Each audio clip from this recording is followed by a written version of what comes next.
ನಿಮ್ಮನೇಲಿ ಯಾರಿಗೆಲ್ಲ ಉಪ್ಪಿಟ್ಟು ಇಷ್ಟ ಇಲ್ಲ ಅಂತ ಹೇಳ್ತಾರೆ, ರವೆಯಿಂದ ಏನು ಮಾಡಿದ್ರು ನಂಗೆ ಇಷ್ಟ ಆಗಲ್ಲ ಅಂತ ಹೇಳ್ತಾರಲ್ಲ, ಅಂಥವ್ರಿಗೆಲ್ಲ ನೀವು ಈ ಥರ ಒಂದು ಖಾರ ಭಾತ್ನ ಮಾಡಿಕೊಡಿ. ಅವ್ರು ನೋಡಿ ಎಷ್ಟು ಇಷ್ಟಪಟ್ಟು ತಿಂತಾರೆ ಅಂದರೆ ವಾರದಲ್ಲಿ ನೀವು ಅದನ್ನು ಎಷ್ಟು ಸುಮಾರು ಸತಿ ಮಾಡಿಕೊಡ್ಬೇಕಾಗುತ್ತೆ, ಅಷ್ಟು ಚೆನ್ನಾಗಿರುತ್ತೆ. ಅದನ್ನು ತಿಂದಮೇಲೆ ಅವರೇ ಹೇಳ್ತಾರೆ ಇದೇ ನನಗೆ ಫೇವ್ರೆಟ್ ಬ್ರೇಕ್ಫಾಸ್ಟ್ ಅಂತ. ಬನ್ನಿ, ಇವತ್ತು ನಾನು ನಿಮಗೊಂದು ರುಚಿಕರವಾದ ತುಂಬ ಸಿಂಪಲ್ಲಾಗಿ ಮಾಡೋ ಅಂಥ ಖಾರ ಭಾತ್ನ ಮಾಡಿ ತೋರಿಸ್ತಾ ಇದ್ದೀನಿ. ನೀವೇನಾದರೂ ಫಸ್ಟ್ ಟೈಮ್ ನನ್ನ ಚಾನಲ್ನ ನೋಡ್ತಾ ಇದ್ದರೆ ರಮಾಸ್ ರುಚಿಗೆ ಸಬ್ಸ್ಕ್ರೈಬ್ ಆಗಿ, ಹಾಗೆ ಈ ರೆಸಿಪಿ ಇಷ್ಟ ಆದರೆ ನಿಮ್ಮ ಫ್ರೆಂಡ್ಸ್ ಆ್ಯಂಡ್ ಫ್ಯಾಮಿಲಿಗೂ ಶೇರ್ ಮಾಡಿ, ಲೈಕ್ ಮಾಡಿ, ಕಮೆಂಟ್ ಮಾಡಿ. Hello everyone, welcome to my channel. ನಾನು ರಮಾ. ಬನ್ನಿ ಹೇಗೆ ಮಾಡೋದಂತ ನೋಡ್ಕೊಂಡು ಬರೋಣ. ಮೊದಲಿಗೆ ನಾವಿಲ್ಲಿ ರವೆನ ಹುರ್ಕೋಬೇಕು. ಮೀಡಿಯಮ್ ಫ್ಲೇಮಲ್ಲೇ ನಾವು ರವೆನ ಹುರ್ಕೋಬೇಕಾಗುತ್ತೆ. ಇಲ್ಲಿ ನಾನು ಮೀಡಿಯಮ್ ಉಪ್ಪಿಟ್ಟು ರವೆನ ತೊಗೊಂಡಿದ್ದೀನಿ. ನೀವಿಲ್ಲಿ ಬೇಕಿದ್ದರೆ ಸಣ್ಣ ರವೆ ಅಥವಾ ಬನ್ಸಿ ರವೆನೂ ಕೂಡ ತೊಗೋಬೋದು, ಅದು ಕೂಡ ಚೆನ್ನಾಗಿರುತ್ತೆ. ಇದನ್ನು ನಾವು ಚೆನ್ನಾಗಿ ಕೆಂಪಗಾಗೋವರೆಗೂ ಹುರ್ಕೊಳ್ಳೋಣ. ಸ್ವಲ್ಪ ಎಣ್ಣೆನ ಒಂದು 2 ಸ್ಪೂನಷ್ಟು ಎಣ್ಣೆ ಹಾಕಿ ಹುರಿತಾ ಇದ್ದೀನಿ. ಇದು ಚೆನ್ನಾಗಿ ಹುರಿದಾದ್ಮೇಲೆ ನಾವೀಗ ಒಗ್ಗರಣೆಗೆ ರೆಡಿ ಮಾಡ್ಕೊಳ್ಳೋಣ. ನಾನಿಲ್ಲಿ ಒಂದು 3 ಸ್ಪೂನಷ್ಟು ಎಣ್ಣೆನ ಬಿಸಿ ಮಾಡ್ಕೊಳ್ತಾ ಇದ್ದೀನಿ. ನಾನಿಲ್ಲಿ ಕಡಲೆಕಾಯಿ ಎಣ್ಣೆ ತೊಗೊಂಡಿದ್ದೀನಿ.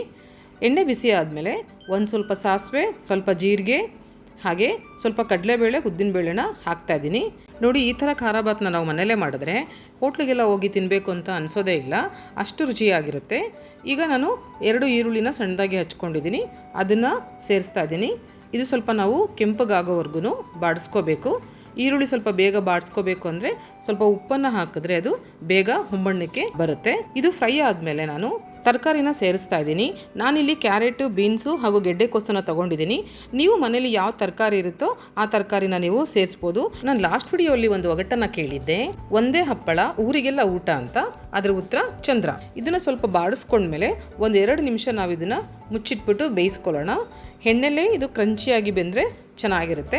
ಈಗ ಸ್ವಲ್ಪ ನಾನು ಕರಿಬೇವಿನ ಸೊಪ್ಪನ್ನು ಹಾಕ್ತಾ ಇದ್ದೀನಿ, ಹಾಗೆ 1 ಟೊಮೆಟೊ ಹಣ್ಣನ್ನು ಹಾಕ್ತಾ ಇದ್ದೀನಿ. ಇದನ್ನು ಸ್ವಲ್ಪ ನಾವು ಮೆತ್ತಗಾಗೋವರೆಗೂ ಬಾಡಿಸ್ಕೊಳ್ಳೋಣ. ಇದು ಸ್ವಲ್ಪ ಬಾಡಿಸ್ಕೊಂಡಾದ್ಮೇಲೆ ನಾನು ಒಂದು ಹಿಡಿಯಷ್ಟು ಸಬ್ಬಸಿಗೆ ಸೊಪ್ಪನ್ನು ಸಣ್ಣದಾಗಿ ಹಚ್ಚಿಟ್ಕೊಂಡು ಸೇರಿಸ್ತಾ ಇದ್ದೀನಿ. ಈ ಥರ ಸಬ್ಬಸಿಗೆ ಸೊಪ್ಪನ್ನು ನಾವು ಖಾರ ಭಾತ್ಗೆ ಸೇರಿಸೋದ್ರಿಂದ ಅದು ರುಚಿನೂ ಚೆನ್ನಾಗಿರುತ್ತೆ, ಹಾಗೂ ಅದರ ಪರಿಮಳನೂ ತುಂಬ ಚೆನ್ನಾಗಿರುತ್ತೆ. ಇದನ್ನು ಸ್ವಲ್ಪ ಎಣ್ಣೆಲಿ ಬಾಡಿಸ್ಕೊಳ್ಳೋಣ. ಅಷ್ಟರಲ್ಲಿ ಇವತ್ತಿನ ಒಗಟನ ಕೇಳ್ತೀನಿ. ಬಿಂಕದ ಸಿಂಗಾರಿಗೆ ಮೈಯೆಲ್ಲ ಉರಿ, ಯಾರಿದು? ಉತ್ತರ ಗೊತ್ತಿದ್ರೆ ಕಮೆಂಟ್ ಮಾಡಿ. ಈಗ ಸ್ವಲ್ಪ ಅರಿಶಿನ ಸೇರಿಸ್ತಾ ಇದ್ದೀನಿ. ಇದನ್ನು ಫ್ರೈ ಮಾಡಿದ್ಮೇಲೆ 2 ಸ್ಪೂನಷ್ಟು ಸಾಂಬಾರ್ ಪೌಡರ್ನ ಹಾಕ್ತಾ ಇದ್ದೀನಿ. ನಾನಿಲ್ಲಿ ಯಾವುದೇ ಹಸಿ ಮೆಣಸಿನ್ಕಾಯಿ ಆಗಲಿ ಒಣ ಮೆಣಸಿನ್ಕಾಯಿ ಆಗಲಿ ಹಾಕ್ತಾ ಇಲ್ಲ. ನಂತರ ನಾನು ನೀರನ್ನು ಸೇರಿಸ್ತಾ ಇದ್ದೀನಿ. 1 ಕಪ್ಪು ರವೆಗೆ 3.5 ಕಪ್ಪಷ್ಟು ನೀರನ್ನು ತೊಗೊಂಡಿದ್ದೀನಿ. ಈಗ ಇದನ್ನು ಚೆನ್ನಾಗಿ ಮಿಕ್ಸ್ ಮಾಡಿದ್ಮೇಲೆ ರುಚಿಗೆ ತಕ್ಕಷ್ಟು ಉಪ್ಪನ್ನು ಹಾಕ್ತಾ ಇದ್ದೀನಿ. ಇದು ಐ ಫ್ಲೇಮಲ್ಲೇ ನೀರು ಕುದಿಯೋವರೆಗೂ ನಾವು ಮುಚ್ಚಿಟ್ಬಿಡೋಣ. ನೀರು ಚೆನ್ನಾಗಿ ಕುದಿದಾದಮೇಲೆ ನಾವು ಹುರಿದಿಟ್ಕೊಂಡಿದ್ದಂಥ ರವೆನ ಸೇರಿಸೋಣ. ನೋಡಿ, ಈಗ ನೀರು ಚೆನ್ನಾಗಿ ಕುದೀತಾ ಇದೆ. ಆ ಉರಿನ ಸ್ವಲ್ಪ ಸಣ್ಣದಾಗಿ ಮಾಡಿ ನಾವು ಹುರಿದಿಟ್ಕೊಂಡಿರೋಂಥ ರವೆನ ನಿಧಾನಕ್ಕೆ ಸೇರಿಸೋಣ. ರವೆ ಸೇರಿಸ್ಬೇಕಾದ್ರೆ ನಾವು ಈ ಥರ ಕಂಟಿನ್ಯೂಸ್ ಆಗಿ ತಿರುಗಿಸ್ತಾನೆ ಇರಬೇಕು, ಇಲ್ಲಾಂದರೆ ರವೆ ಗಂಟು ಆಗೋಗುತ್ತೆ. ಸೊ ಇದನ್ನು ಚೆನ್ನಾಗಿ ತಿರುಗಿಸಿದ ಮೇಲೆ ನಾವು ಸ್ಟವ್ನ ಸಣ್ಣ ಫ್ಲೇಮಲ್ಲಿ ಇಟ್ಬಿಟ್ಟು ಒಂದು 2 ರಿಂದ 3 ನಿಮಿಷ ಮುಚ್ಚಿಟ್ಬಿಡೋಣ. ಅದು ಆವಾಗ ಚೆನ್ನಾಗಿ ಬೇಯುತ್ತೆ. ನೋಡಿ, 2 ನಿಮಿಷ ಆಯಿತು. ಈಗ ಇದಕ್ಕೆ ನಾನು ಸ್ವಲ್ಪ ನಿಂಬೆಹಣ್ಣಿನ ರಸ ಹಾಗೂ ಕೊತ್ತಂಬರಿ ಸೊಪ್ಪನ್ನು ಸೇರಿಸ್ತಾ ಇದ್ದೀನಿ. ನೋಡಿದ್ರಲ್ಲ, ಎಷ್ಟು ಕಲರ್ಫುಲ್ ಆಗಿರೋಂತಹ ರುಚಿಯಾದ ಖಾರ ಭಾತ್ ರೆಡಿ ಆಯಿತು. ನೋಡೋಕ್ಕೂ ಚೆನ್ನಾಗಿರುತ್ತೆ, ತಿನ್ನೋಕ್ಕೂ ಒಳ್ಳೆ ಟೇಸ್ಟಿ ಬ್ರೇಕ್ಫಾಸ್ಟ್. ಇದನ್ನು ಖಂಡಿತವಾಗ್ಲೂ ನೀವು ಒಮ್ಮೆ ಟ್ರೈ ಮಾಡಿ, ಹಾಗೆ ಹೇಗೆ ಬಂತು ಅಂತ ನನಗೆ ಕಮೆಂಟ್ ಮಾಡಿ ತಿಳಿಸಿ.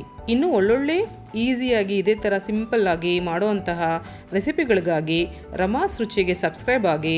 ಕೊನೆಯದಾಗಿ, ಆಹಾರ ಸರಿ ಇದ್ದರೆ ಯಾವುದೇ ಔಷಧಿ ಬೇಕಿಲ್ಲ, ಆಹಾರ ಸರಿ ಇಲ್ಲ ಅಂದರೆ ಯಾವುದೇ ಔಷಧಿನೂ ಕೆಲಸ ಮಾಡಲ್ಲ. ಸೊ ಚೆನ್ನಾಗಿ ತಿನ್ನಿ, ಖುಷಿಯಾಗಿರಿ. Thank you for watching.